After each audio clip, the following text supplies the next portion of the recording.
ಅವತ್ತು ರಾತ್ರಿ ಅವರಿಬ್ಬರು ನಡುವೆ ನಡಿಬಾರದೆಲ್ಲ ರಾತ್ರಿ ಪೂರ್ತಿ ನಡೆಯಿತು. ನಮಸ್ಕಾರ ಗೆಳೆಯರೇ, ನನ್ನ ತುಂಟಾಟದ ಕಥೆ ಕೇಳೋಕ್ಕೂ ಮುಂಚೆ ನನ್ನ ಚಾನಲ್ ಸಬ್ಸ್ಕ್ರೈಬ್ ಮಾಡಿಕೊಳ್ಳಿ. ರಾಮು ಸಂಪ್ರದಾಯ ಪಾಲಿಸುವ ಗಂಭೀರ ವ್ಯಕ್ತಿ. ಸೀತಾ ಅವನ ಪ್ರಿಯೆ, ಆದರೆ ಅವಳ ತಾಯಿಯಾದ ಗೌರಿ ಬಹಳ ಶಕ್ತಿಶಾಲಿ, ದುಃಖಗಳ ಮರೆವಿನಲ್ಲಿರುವ ಮಹಿಳೆ. ಪತಿಯ ಸಾವಿನ ಬಳಿಕ ಜೀವನವನ್ನು ಪುನಃ ಕಟ್ಟಿಕೊಂಡಿದ್ದಳು. ಆದರೆ ಆಕೆಗೆ ಒಬ್ಬರಾಗಿ ಇರುವ ನೋವು ಯಾರಿಗೂ ಅರ್ಥವಾಗುತ್ತಿರಲಿಲ್ಲ. ಸೀತಾ ಅನಾರೋಗ್ಯದಿಂದ ತೀವ್ರವಾಗಿ ಬಳಲುತ್ತಿದ್ದಳು.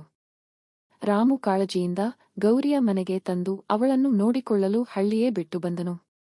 ದಿನಗಳು ಕಳೆಯುತ್ತಾ ಅವಳ ಆರೋಗ್ಯ ಬೀಗುತ್ತಿದ್ದಂತೆ ರಾಮು ಮತ್ತು ಗೌರಿಯ ನಡುವಿನ ಮಾತುಗಳು ತೀವ್ರವಾಗುತ್ತಿದ್ದವು. ಗೌರಿ ಯೌವನವನ್ನು ತಲುಪಿದ ನವಯುವತಿಯಂತೆ ಕಾಣುತ್ತಿದ್ದಳು, ಆತ್ಮವಿಶ್ವಾಸಪೂರ್ಣವಾಗಿ, ಜೀವನದ ಕಠಿಣ ಅನುಭವಗಳಿಂದ ಗಟ್ಟಿಯಾಗಿದ್ದಳು. ರಾಮು ಗೌರಿಯ ಶಕ್ತಿಗೆ, ಅವಳ ಗಂಭೀರ ಮಾತುಗಳಿಗೂ ತಾಳ್ಮೆಗೂ ಆಕರ್ಷಿತನಾಗುತ್ತಾನೆ.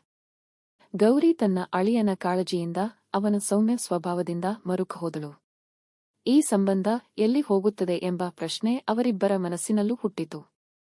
ಒಂದು ರಾತ್ರಿ ತೀವ್ರ ಮಳೆಯಲ್ಲಿ ಅವರಿಬ್ಬರೂ ಓರಟಮನೆಯಡಿ ಒಟ್ಟಾಗಿ ನಿಂತಾಗ ಗೌರಿ ತನ್ನ ಅಳಿಯನ ಕಣ್ಣಲ್ಲಿ ಒಂದು ಹೊಸ ಭಾವನೆ ಕಂಡಳು. ಆದರೆ ಅದು ಪ್ರೀತಿಯೋ, ಗೌರವವೋ, ಸಂಕೋಚವೋ? ತಾನು ಕೂಡ ಅವನ ಹತ್ತಿರವಾದ ಅನುಭವ ತಂದುಕೊಂಡಳು. ಅವತ್ತು ರಾತ್ರಿ ಅವರಿಬ್ಬರು ನಡುವೆ ನಡಿಬಾರದೆಲ್ಲ ರಾತ್ರಿ ಪೂರ್ತಿ ನಡೆಯಿತು. ಸೀತಾ ಸಂಪೂರ್ಣವಾಗಿ ಗುಣಮುಖಳಾದಾಗ ರಾಮು ಈ ಸಂಬಂಧ ಹೇಗೆ ನೋಡಬೇಕು ಎಂಬ ಗೊಂದಲದಲ್ಲಿ ಸಿಕ್ಕಿಬಿದ್ದ. ಗೌರಿ ತನ್ನ ಭಾವನೆಗಳನ್ನು ಹತ್ತಿಕೊಡು, ಹಿಂದೆ ಸರಿಯಲೋ ಅಥವಾ ಈ ಸಂಬಂಧಕ್ಕೆ ಹೊಸ ಹೆಸರು ಕೊಡಲೋ ಎಂಬ ದ್ವಂದ್ವದಲ್ಲಿ ಮುಳುಗಿದಳು.